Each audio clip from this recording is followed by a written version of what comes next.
Hey everyone, thanks for coming back to the channel. This is kind of going to be a technical conversation about the ATF and I'm going to call it right now, the boogeyman of the gun registry thing that people are worried about. I'm not saying that we shouldn't always worry that folks will develop such a thing, but right now such a thing does not exist. Um, and the conversation, we have to be real careful and understand the conversation that goes on around two things: gun tracing and gun registry, right? The gun tracing thing is used to try to find out uh, for law enforcement in the field, you know, here we found a gun. It was used in a crime, maybe, or we don't know. And then what is the last point of chain of command of that gun? Who was the last human that we could trace that held it or that owned it or whatever? Um, then the second part, and there are two different systems, by the way. The second part is this a system where the ballistics. That's why you see you see a crime scene, lots of shooting. You see these little yellow triangle things for wherever there was an expended shell casing. The reason for that is they take the casings and their evidence, and then they send them to some ballistics place that tries to match or record the characteristics of that casing, hopefully to match it against a previous casing that was test fired and match that to a gun, or keep it as evidence in case they find the gun. I'm going to come back to that. But the first part has to do with this idea of a gun registry because of keeping track of in this case, the 4473s, the forms that you fill out when you buy a gun and you get your background check. Almost everyone knows that the old school way of doing it is train loads, truckloads, boxes full of 4473s came at the end of 20 years from a particular FFL or gun dealer because they went out of business, and then 20 years they sent them all back to the ATF. Now they they were stored in boxes in buildings 9 stories. I mean, it was a mess. By the way, my day job for 40 years has been digital documents, document management, and all that technology that goes on with that stuff. And so I'm going to kind of summarize it down for you a little bit. So old school, boxes of stuff, elves running around on roller skates, not quite, but right, to find the document, right, take weeks. I mean, it took forever. And then they started digitizing those on microfiche, the little microfiche. And then you have the big readers with the screen that you see in the movies. And here, I found it. Man, that was the hardest thing to do, is to find something on microfiche. I mean, it was, yeah, but that's what they used because they had to get the paper down onto something. The modern technology is scanners. And the scanners, you take the paper and they go really fast and they digitize the image. Now, here's where on microfiche, all it was a photograph, a teeny weeny photograph of the document. Today, when you use scanners, and this is where the caution needs to be. Right now, the image that comes out of the scanner at ATF is non-searchable. That means you can look at it just like microfiche. You can find it just like microfiche, only faster by finding it. But you can't edit and you can't search the details inside of the 4473. You can't do that. Not that it's not easily possible to do at the time you scan the image, But right now, that's prohibited. So all they're doing is just trying to get rid of the boxes and all that kind of stuff. So they can find the I'll call it the header data, the metadata of the scanned document to find out where that particular gun, because it's by serial number of the gun they found, where that was found.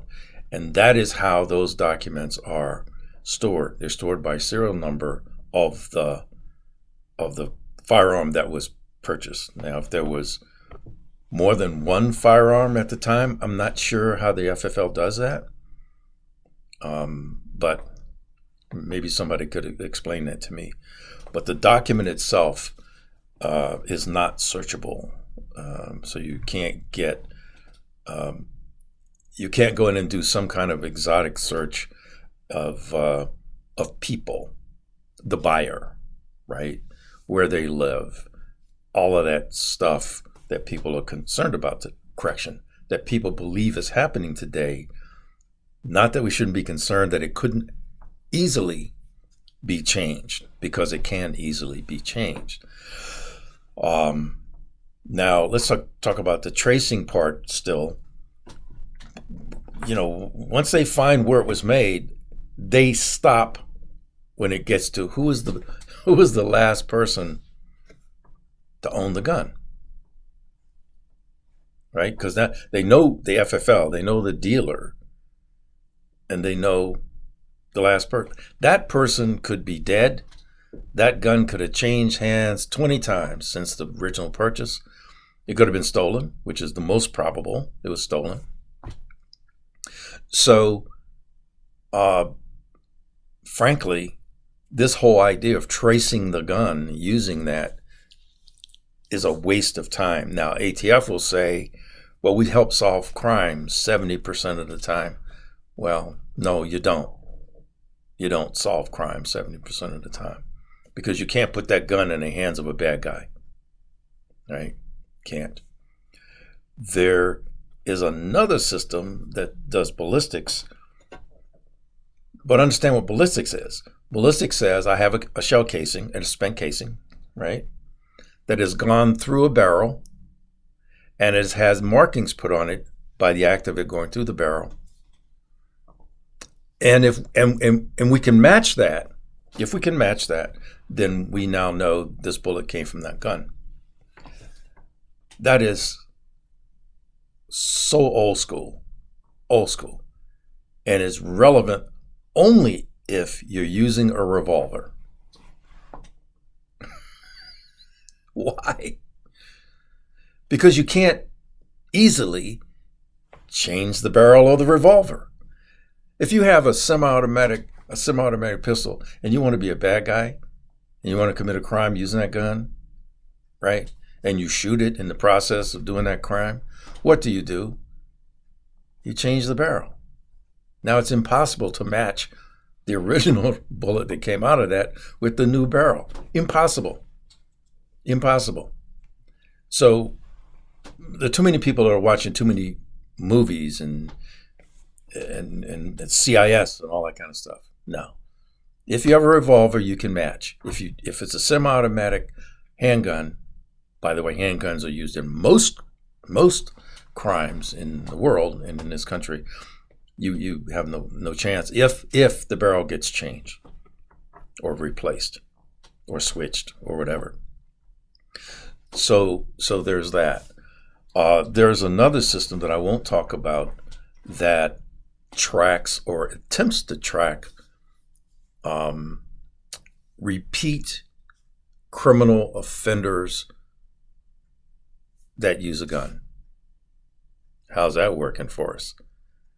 Because gun violence, gun crime, gang crime, I mean, we know who the bad guys are. We know who the repeat shooters are. But they're out on the street. They get arrested, true, but they get put back out on the street, bail, whatever, right? Now, I've said before that if you use a gun in a violent crime, the minimum sentence should be 25 years. No parole, don't get out, no plea bargain. You use a gun in a violent crime, you go to prison for 25 years. Good luck with that. And if we did that, the violent crime would drop like that. Well, no, I don't want to get off into this other, racism.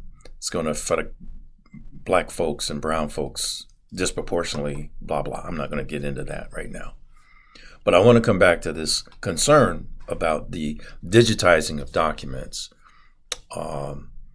Today, those documents are not searchable. I'm cool with that. All it's doing is getting rid of a bunch of boxes and storage. It wouldn't take anything to rerun those same documents through a different software to now make them searchable. By the way, a software is called Adobe Acrobat. Adobe Acrobat, just run it back to whoop, and it goes through and it would look at everything, and now you have a searchable document. That's where the concern is. It's not, is it that way now? The concern is it could easily be made that way. And then if it could easily be made that way, how do we prevent that? How do we prevent that from happening? And who would have oversight to make sure that doesn't happen? That's the concern. That's the concern. So, yes, yes, it's still against the law to have a registry of who owns what gun. That is still against the law, and that has always been the case. You get a registry when you take those non-searchable documents, and make them searchable. Because now all the information that's on the 4473, you can now extract and do all kinds of computer analysis with. That's where the danger is. That's where the danger is. So it's not that they're doing it today. It's that it's being made so easy to do in the future. And regardless of what administration is there, it still would be easy to do. So I thought I'd put that out there. Any thoughts from anyone? Put them down below. If you like the channel and the content, you know what to do. Subscribe, hit the bell icon. Send me money. No, don't send me money. Okay. All right. So with that, I want to say thanks for watching and carry on.